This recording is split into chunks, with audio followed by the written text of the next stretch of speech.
alasan selama ku hidup.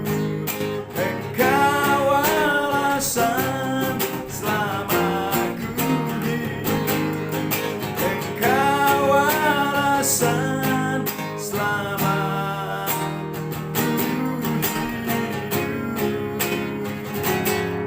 Haleluya. Yesus, Yesus Tuhan. Yesus Engkau Raja. Yesus Engkau Tuhan yang hidup. Ku tak dapat hidup tanpamu. Haleluya. Kami bersyukur. Kami bersyukur. Yesus Kau pegang tangan kami. Yesus Engkau baik. Terima kasih Tuhan. Terima kasih Yesus. Yesus Engkau baik. Yesus Engkau mulia. Yesus Engkau luar biasa. Terpujilah namamu. Bapa di sorga, terima kasih Tuhan Yesus buat kasih dan kebaikan-Mu. Engkau Allah yang hidup, Engkau Allah yang luar biasa yang tidak pernah meninggalkan kami.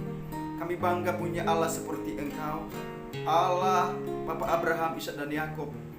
Itu Allah dalam nama Bapa, Anak dan Roh Kudus, dalam nama Tuhan Yesus Kristus. Terima kasih Bapa. Jangan Kau tinggalkan kami, tetap pegang erat tangan kami Tuhan. Karena kami hidup karena anugerah-Mu. Bukan karena kekuatan kami, bukan karena kebaikan kami, bukan karena kehebatan kami, tapi semuanya karena anugerah-Mu Tuhan kami hidup. Terima kasih Bapa, jangan Kau tinggalkan kami. Biar Roh bekerja dalam hati kami, Roh-Mu selalu ada di hati kami, memimpin kami, menolong kami dengan tangan-Mu yang kuat ya Bapa. Terima kasih Tuhan Yesus, terima kasih Bapa. Dan sebentar hamba akan menyampaikan firman Allah. Urapi hamba-Mu, setiap orang yang mendengarkannya diberkati dan dipulihkan oleh Tuhan, dikuatkan, diteguhkan imannya dalam mengiring dan melayani Tuhan. Tuhan dipermuliakan, Tuhan diagungkan dalam seluruh keberadaan hidup kami. Terima kasih Bapa di sorga, terima kasih Tuhan Yesus Kristus. Berfirmanlah Tuhan, kami siap mendengarkannya. Dalam nama Tuhan Yesus Kristus, hamba berdoa dan bersyukur. Haleluya. Amin.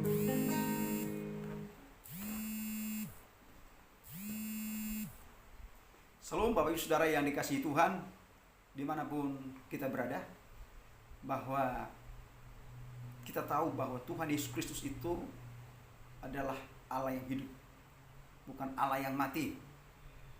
Allah yang hidup selama-lamanya untuk menolong, menyelamatkan, dan menyertai kita. Oleh karena itu, jangan pernah kita sebagai orang yang percaya kepada Tuhan tidak mengakui ketuhanan Tuhan Yesus Kristus sebagai juru selamat manusia. Dialah juru selamat manusia. Dialah keselamatan yang sempurna. Bahwa firman Tuhan mengatakan di bawah langit ini tidak ada nama yang menyelamatkan selain daripada nama Tuhan Yesus Kristus.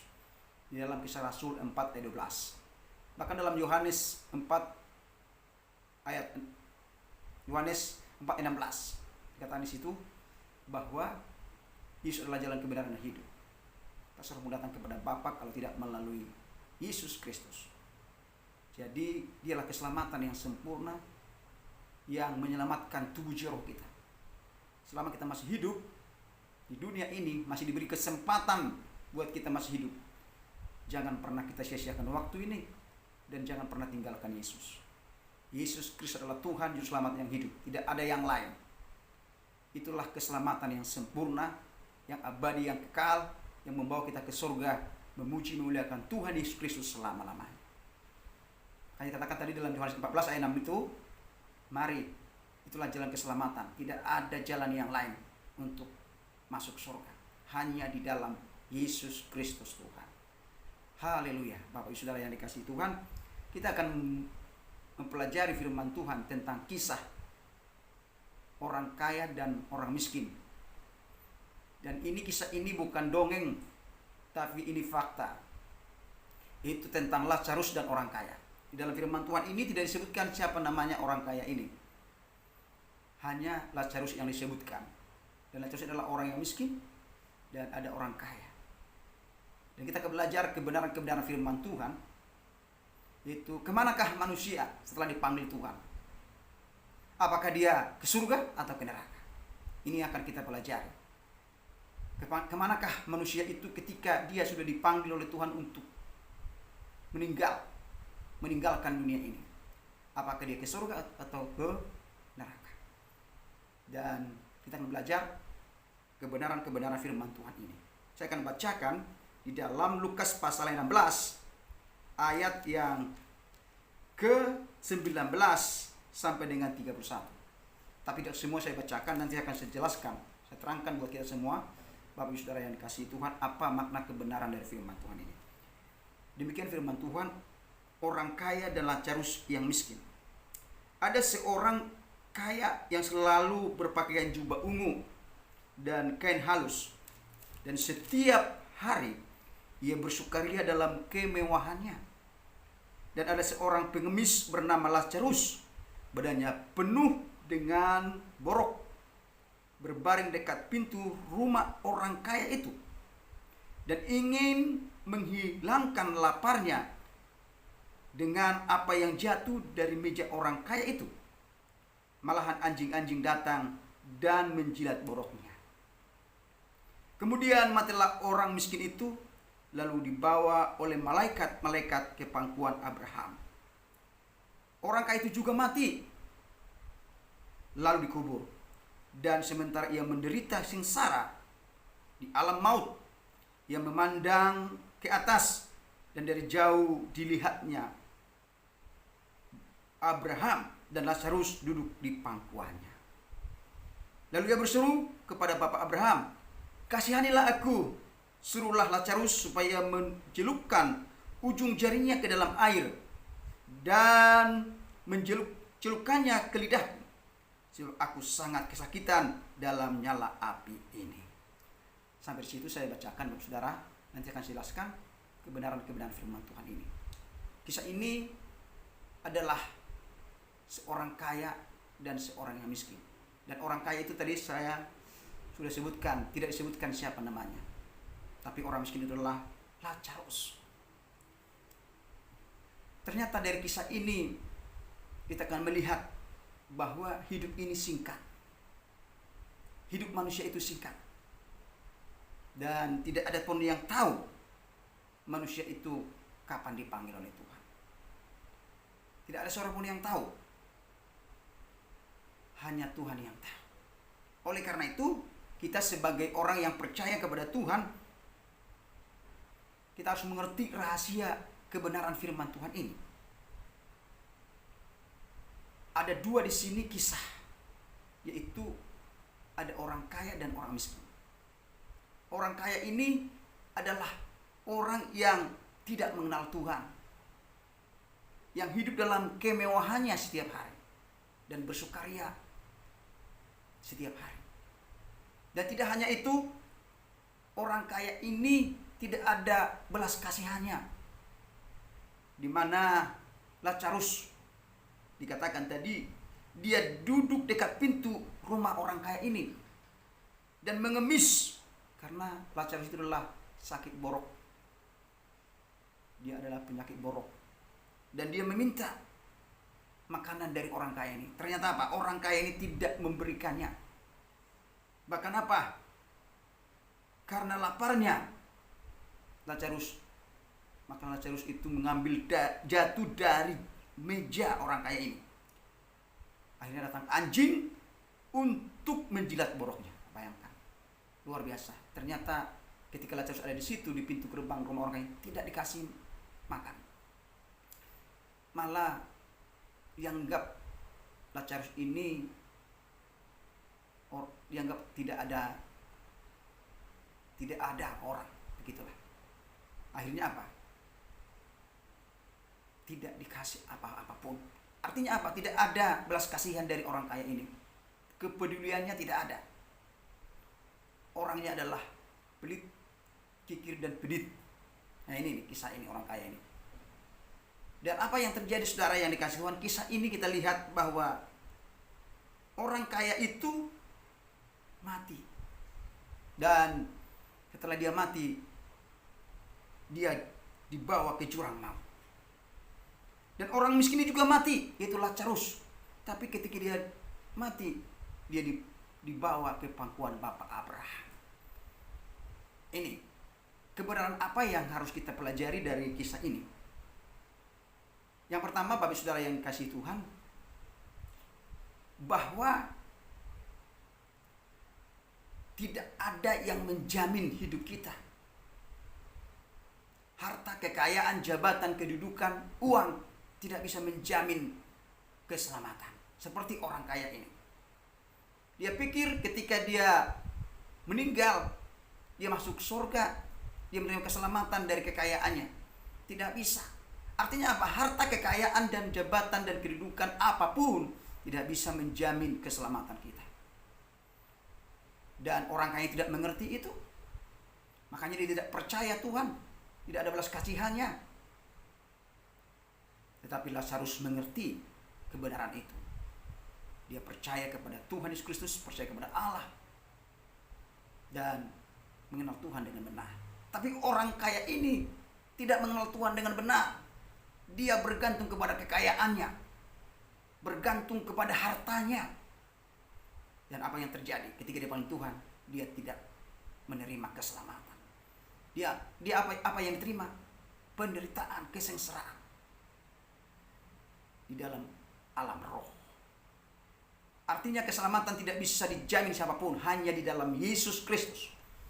Di bawah konteks ini, seperti saya katakan tadi, tidak ada yang menjamin keselamatan kita. Hanya Yesus Kristus Tuhan. Jangan pernah tinggalkan Yesus. Sekali Yesus, tetap Yesus. Apapun yang terjadi dalam hidup kita, tetap percaya kepada Tuhan Yesus Kristus. Itulah jaminan keselamatan yang pasti. Sekalipun di dunia ini kita menjaga pola makan, pola hidup, pola kesehatan, itu tidak bisa menjamin kita selamat atau sehat dan kuat. Tidak bisa menjamin. Hanya Yesus Kristus. Kita olahraga sehat. Kita minum Herbalife. Kita menjaga pola pikir, pola makan, pola tidur.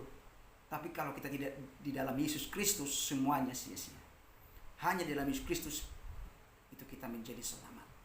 Tidak ada yang menjamin. Tidak ada harta kekayaan. Apalagi kalau orang itu dipanggil Tuhan, harta kekayaan tidak bisa menjamin, tidak dibawa pulang. Ketika dia dipanggil Tuhan, ketika dia meninggal, apa yang dibawa? 2 kali 3. Bisakah dibawa di situ harta uangnya? Kalau dibawa di situ harta dan uangnya, nanti lah dikubur, nanti datang pencuri, dibongkar itu kuburannya, diambil. Emas, harta kekayaan nggak bisa menjamin keselamatan kita. Hanya Yesus Kristus jaminan keselamatan. Jadi benar-benar ketika orang itu dipanggil Tuhan, kemana dia? Yang pertama, saudara yang dikasihi Tuhan, kalau dia tidak percaya Tuhan, tidak mengenal Yesus Kristus, dia tidak masuk surga. Dia kemana? Ke alam maut. Kemana alam maut itu? Ke neraka. Di situ tempatnya. Kemana tempat mereka? Ada dalam bahasa Yunani dan Ibrani itu ada 4 tempat orang-orang yang berdosa ketika dipanggil oleh Tuhan.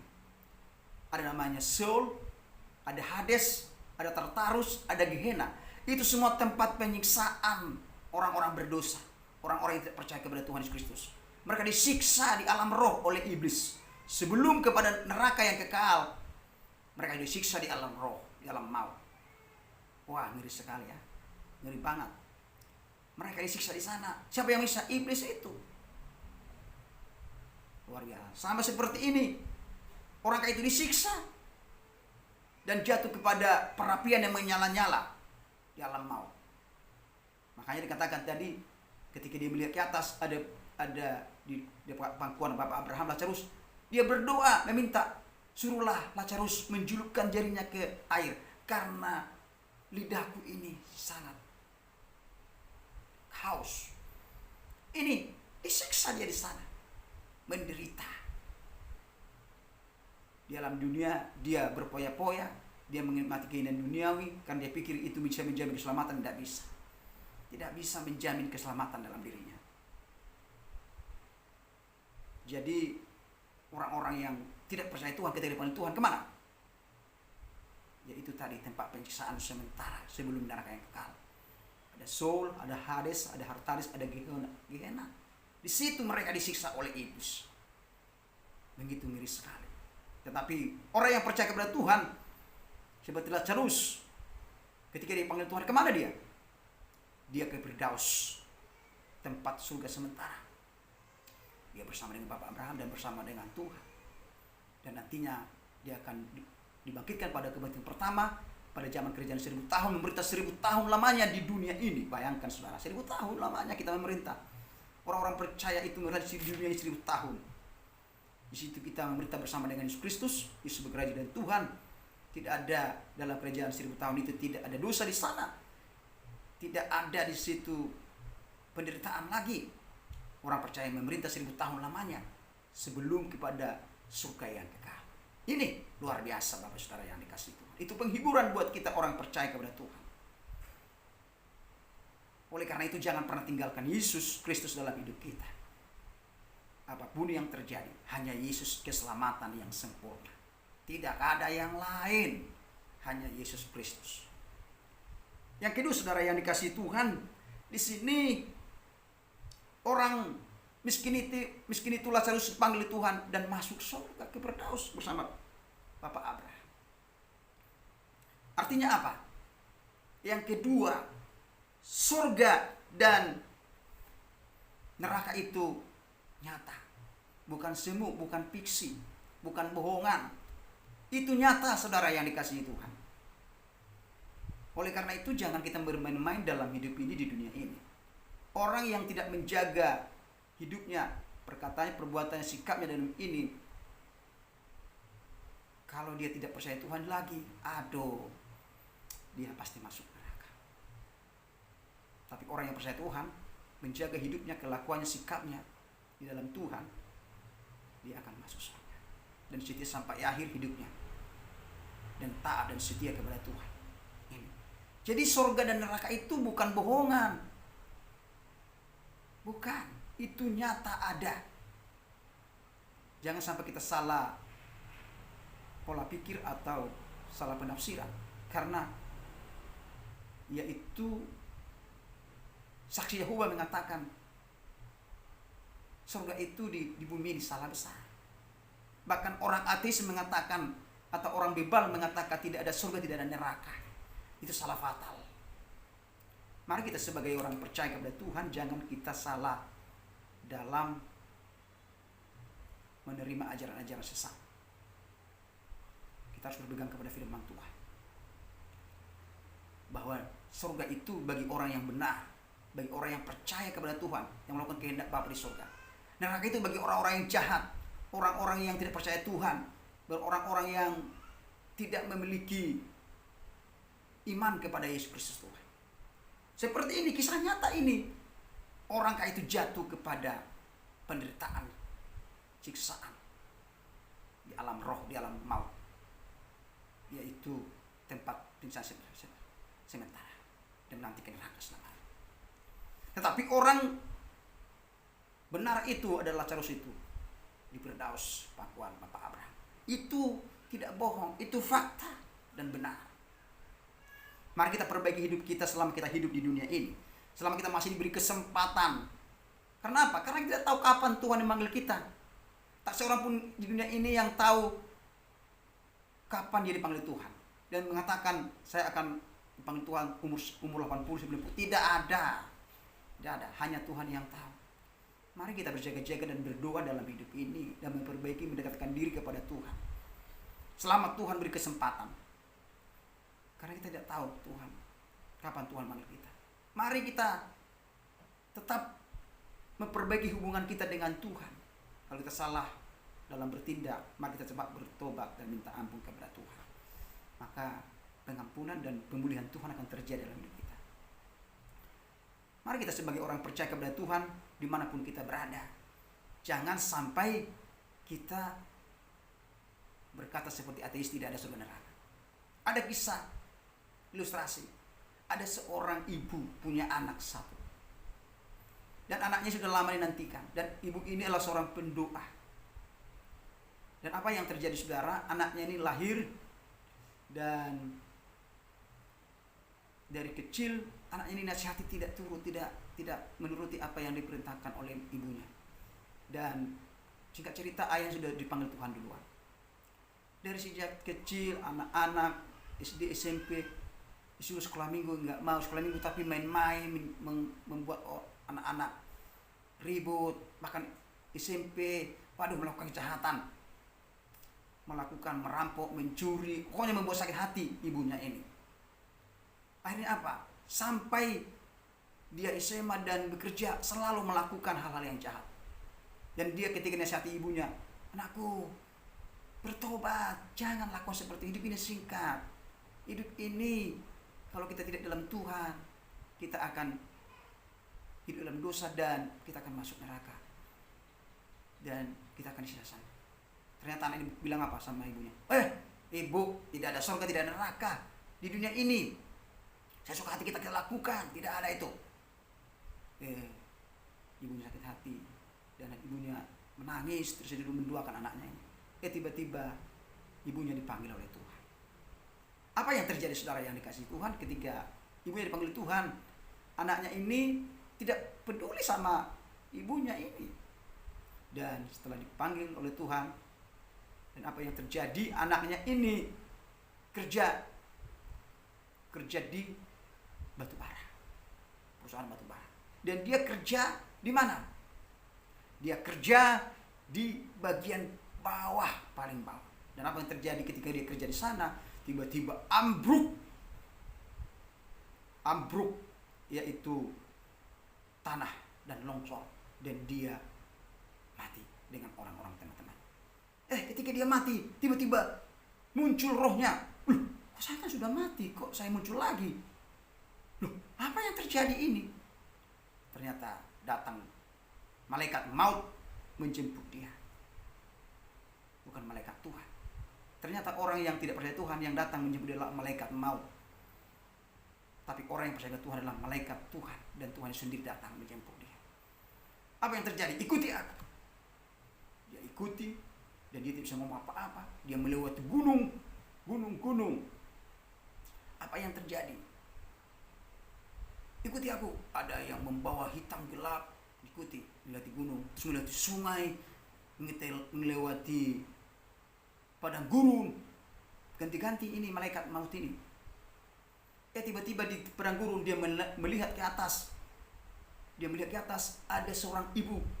Dan dilihat di atas itu ada namanya seorang ibu menunjuk kepada dia. Dan di sana ada suasana surga yang begitu indah. Dan menunjuk kepada dia. Dan apa yang terjadi saudara? Datang ini melihat, ayo jalan. Tiba-tiba laut itu menghilang, dan di padang gurun ini langsung terjun ke jurang maut yang apinya menyala-nyala. Dan apinya menyala-nyala di sana, dan dia berteriak, air, haus, air. Ternyata saudara, di dunia peti matinya itu dibawa oleh orang-orang untuk ke kuburan. Ada 2 di depan, ada 2 di belakang. Entah kenapa orang yang membawa 2 orang di depan itu kakinya terantuk ke batu dan jatuhlah peti ini ketika diangkat. Jatuhlah peti ini dan petinya ini terbuka. Ternyata ketika terbuka peti ini, dia ngomong apa? Air, panas, air. Keluarlah suara. Dan orang-orang di sekitar itu terheran-heran. Dia hidup. Dia minta air. Dan orang-orang sekitar itu langsung membuka bajunya dan kasih minum air. Dan dia hidup kembali. Setelah dia hidup kembali, dia menceritakan bahwa surga dan neraka itu ada. Nyata, tidak bohong. Surga itu bagi orang yang benar, dan neraka itu bagi orang-orang jahat, orang-orang yang tidak percaya Tuhan. Dia bersaksi bagi orang-orang, dan Tuhan beri kesempatan kepada dia untuk bertobat dan bersaksi, dan dia berubah dan bertobat dan percaya Yesus, dan dia minta ampun kepada Tuhan. Itu kisah nyata saudara yang dikasihi Tuhan. bahwa surga dan neraka itu bertobat. Ternyata siapa itu yang menunjuk tadi itu? Itu ibunya. Dan berkata kepada Tuhan Yesus, beri kesempatan kepada dia. Maka ketika yang tadi itu diberi kesempatan, pas dia di alam maut minta air, maka dia diberi kesempatan untuk hidup dan dia bersaksi bagi orang dan mengatakan bahwa surga dan neraka itu nyata. Ini benar. Mari kita sebagai orang percaya kepada Tuhan, jangan sampai kita di dalam dunia ini seperti orang ateis, melakukan sekuat hati, berkata tidak ada surga dan neraka. Jangan, saudara. Mari kita berbagi hidup kita selama Tuhan beri kesempatan. Kebenaran apa lagi yang kita pelajari dari kebenaran firman Tuhan ini? Yaitu bahwa doa untuk orang mati tidak ada jawaban. Karena dikatakan tadi di sini di ayat yang ke-24, lalu ia berseru, yaitu orang kaya itu berseru, suruhlah Bapak Abraham, kasihanlah aku, suruhlah Lazarus menjelupkan ujung jarinya ke air dan menjelupkan ke lidah, karena aku sangat menderita dalam nyala api ini. Ternyata apa jawabannya? Tetapi Abraham berkata, anak, ingatlah bahwa engkau telah menerima segala yang baik selama hidupmu, dan Lazarus segala yang buruk. Sekarang ia mendapat hiburan dan engkau sangat menderita. Selain itu, ayat 26, selain itu di antara kita terbentang jurang yang tak bisa terseberangi, supaya mereka yang mau pergi dari sini kepadamu ataupun mereka yang mau datang dari situ kepada kami tidak dapat menyeberang. Ini ternyata tidak ada doa untuk orang mati, tidak ada jawaban. Jadi selama hiduplah kita bisa berdoa kepada orang yang hidup, bukan kepada orang yang mati. Tidak ada gunanya, tidak ada jawaban, tidak ada. Jadi kita berdoa itu bagi orang tua kita selama hidup. Selama hidup kita bisa berdoa kepada saudara kita, pemilik kita, bangsa dan negara, pendoa-pendoa. Bagi orang yang hidup, bukan yang mati. Doa kepada orang mati itu tidak ada jawaban. Doa kepada orang yang meninggal itu tidak ada gunanya. Tidak ada. Jadi kita selama hidup, disitulah kita berdoa bagi orang tua kita yang hidup, bagi saudara kita, pemilik kita. Bahkan membantu, menolong selama hidup kita, disitulah kita menolong orang tua kita, saudara kita, pemilik kita. Kalau sudah mati, kita bantu, nggak ada gunanya.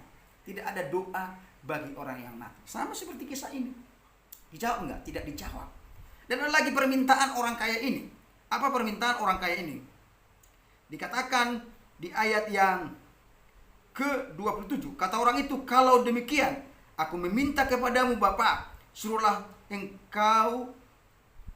supaya engkau menyuruh dia ke rumah ayahku.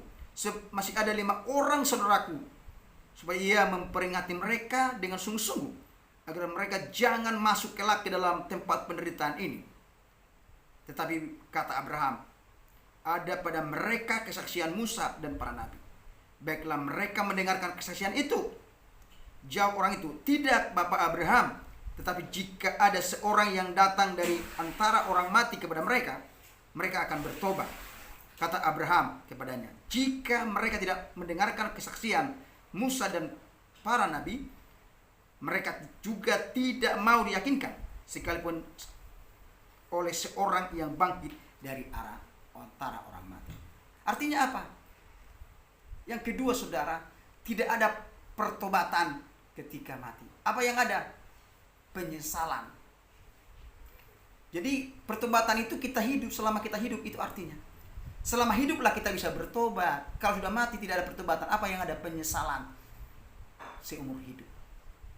Jadi ini orang kaya ini meminta berdoa supaya ada orang yang mati itu bangkit dan menyatakan bahwa ada surga dan neraka, supaya mereka bertobat, yakinkan supaya mereka bertobat.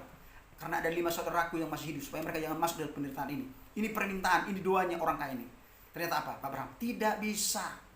Tidak ada jawaban doa itu. Tidak ada. Yang kedua, tidak ada pertobatan selama mati. Selama hiduplah kita bisa berdoa.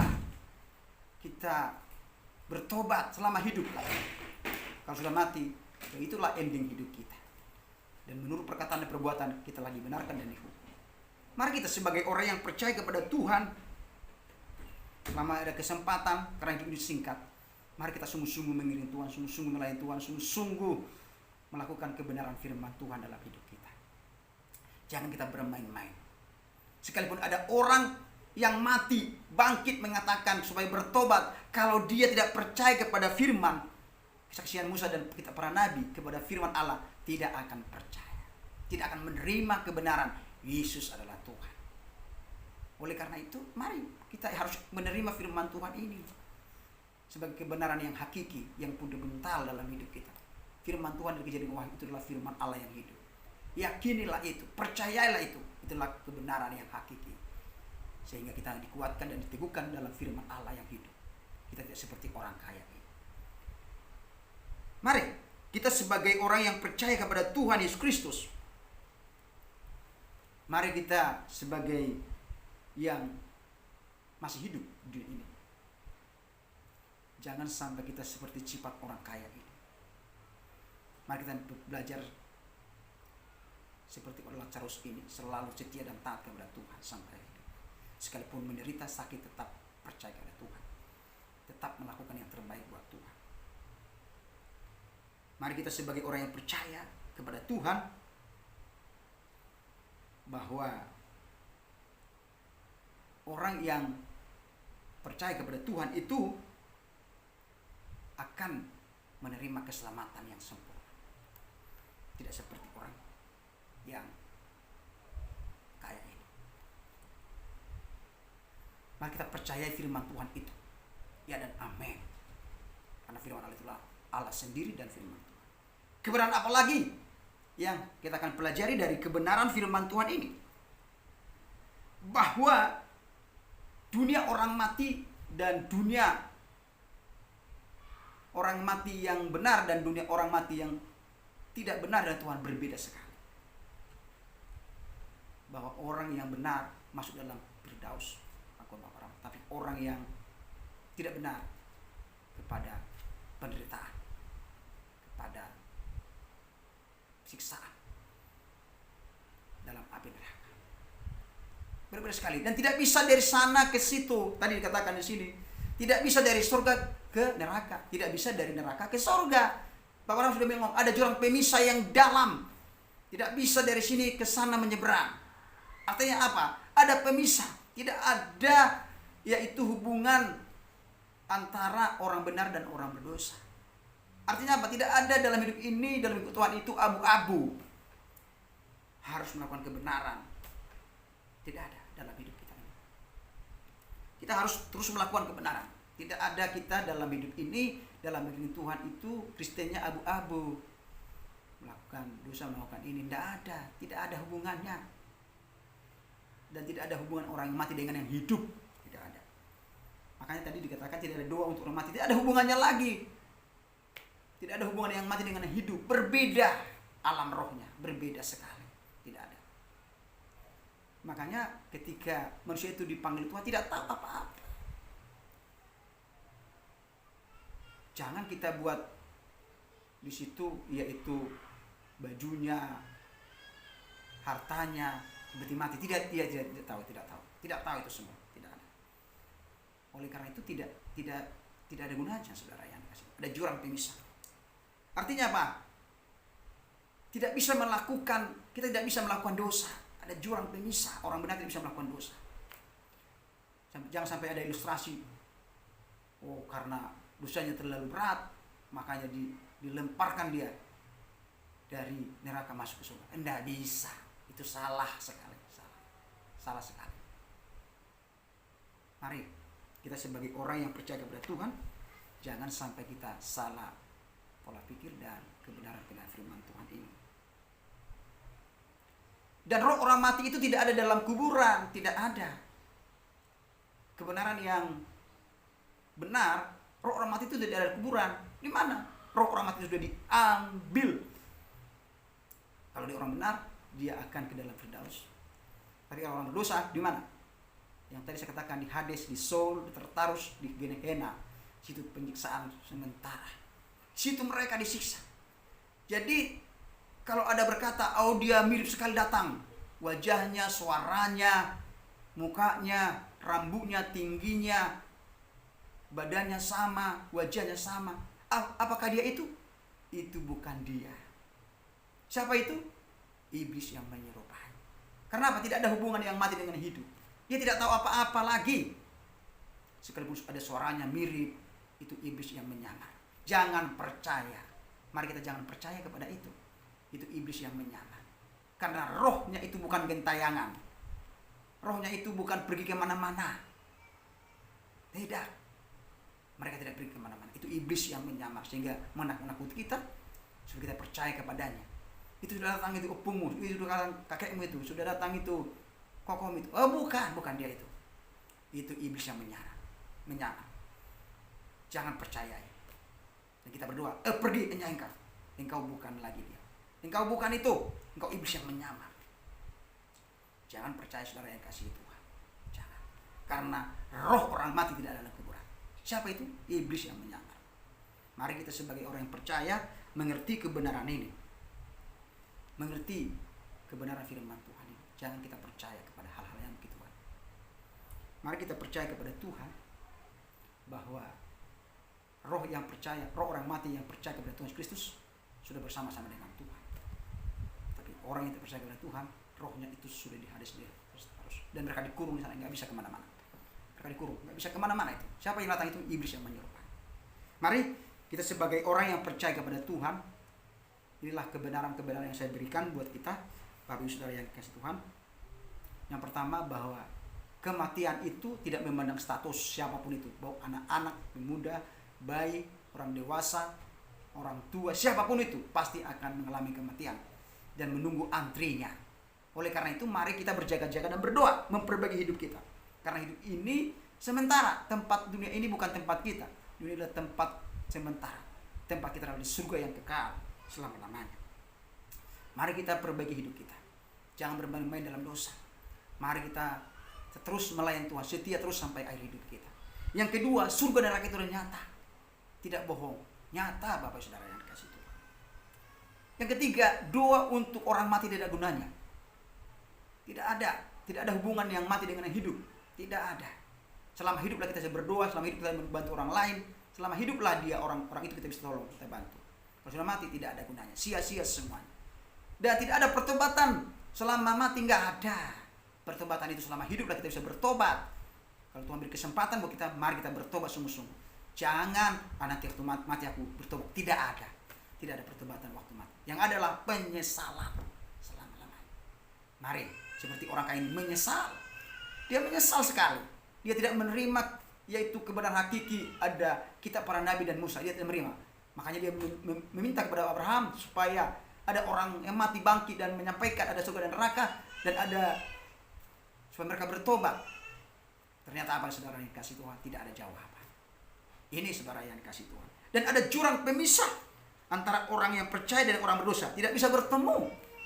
Dan ada orang berkata, nanti karena berat sekali dosanya, dilemparkan ke surga. Tidak ada itu saudara. Tidak ada jurang pemisah. Tidak ada hidup abu-abu dalam kekristenan. Jika iya, jika tidak, tidak. Yang terakhir Bapak Saudara yang dikasihi Tuhan, bahwa roh orang mati tidak gentayangan. Tidak gentayangan. Dia sudah, kalau orang benar, sudah dalam Firdaus. Orang berdosa yang tidak percaya Tuhan Yesus Kristus sudah dikurung di Hades, di Seoul, Tartarus dan Gehenna. Mereka disiksa di sana oleh iblis. Mari kita sebagai orang yang percaya kepada Tuhan, kita mengerti kebenaran ini. Kita mengerti kebenaran ini sehingga kita tidak main-main dalam hidup ini, dalam mengiring Tuhan. Sehingga kita benar-benar mengerti bahwa orang yang percaya kepada Tuhan itu dihibur ketika dipanggil Tuhan. Dihibur. Dan mereka akan dibangkitkan kebangkitan pertama dalam kerajaan 1000 tahun lamanya di dunia ini sebelum kerajaan yang baru. Tapi orang yang tidak percaya kepada Tuhan, mereka akan disiksa dan nanti akan disiksa selama-lamanya dalam neraka selama-lamanya. Dan mereka tidak akan dibangkitkan kepada kebangkitan yang pertama dan tidak masuk dalam kerajaan 1000 tahun. Mari kita sungguh-sungguh mengingat Tuhan Bapak Saudara yang dikasihi Tuhan dimanapun kita berada. Kalau ada kita sempat jatuh dalam dosa, cepat-cepat bertobat dan minta ampun dan percaya Yesus, jangan pernah tinggalkan Yesus selama-lamanya. ialah keselamatan yang sempurna, yang pasti selama-lamanya. Demikianlah firman Tuhan. Biarlah firman Tuhan ini memerdekakan hidup kita, dan Roh Kudus menerjemahkan lebih dalam lagi, karena saya terbatas untuk menyampaikannya. Roh Kudus menerjemahkan dan menafsirkan buat kita, sehingga kita mengerti kebenaran ini dan iman kita kuat dan bertumbuh dalam mengiring Tuhan. Haleluya. Terima kasih Bapa di surga buat firman-Mu. Biarlah firman-Mu ini menjadi kebenaran yang hakiki dalam hidup kami, bahwa hidup ini adalah singkat Bapa, singkat Bapa yang di surga. Biarlah kami berjaga-jaga dan berdoa, melakukan yang terbaik buat Tuhan, dan kami tidak seperti orang kaya ini, karena kekayaan harta tidak bisa menjamin keselamatan. Hanya Yesus Kristus Tuhan. Terima kasih Bapa di surga, terima kasih Tuhan Yesus Kristus. Biar pimpin hidup kami, jangan Kau tinggalkan Roh-Mu dalam hidup kami. Selama kesempatan masih ada, Tuhan beri kesempatan kami masih bernapas di dunia ini. Ajari kami melakukan yang terbaik, ajari kami setia dan taat kepada Tuhan, ajari kami menyenangkan dan menyukai hati Tuhan dalam hidup kami. Terima kasih Bapa, terima kasih. Ajari kami hidup dalam pertobatan, hidup dalam ketaatan kesungguhan, dalam mengiring dan melayani Tuhan. Terpujilah Engkau Bapa, Tuhan dimuliakan dan ditinggikan dalam seluruh keberadaan hidup kami. Dalam nama Bapa dan Roh Kudus, dalam nama Tuhan Yesus Kristus, hamba berdoa bersyukur. Haleluya, haleluya.